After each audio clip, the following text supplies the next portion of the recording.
Hello, so this will be a really simple tutorial, really quick.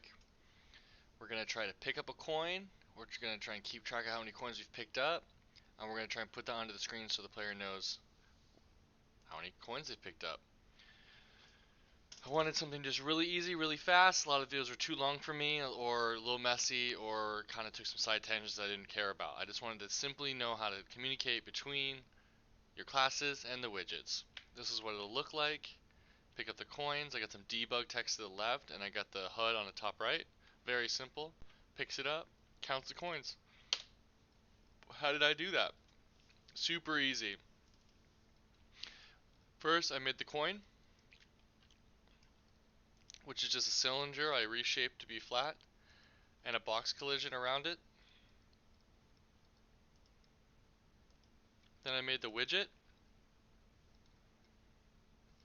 with just a text block.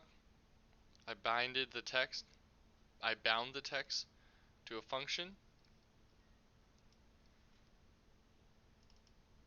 In my character, I added a coin total amount, and I added an add coin custom event. Super easy. Custom event, set the coin total plus 1, and then print it out on the top left so we know that it worked.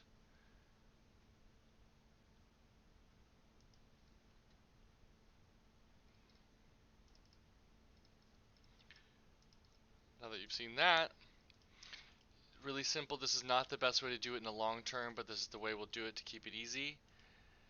We got the player character. We casted the side scroller character we're using. That would be the issue moving later in development, is what if this changes, so the cast will fail. So it'd probably be good to do it in a different way, like interfaces, but we'll just do this simply like this. And then I'm getting the coin total, and I'm returning it into the text so we can see it on the UI. Then all you do in your make your own player controller. On begin play, create the widget, add it to the viewport.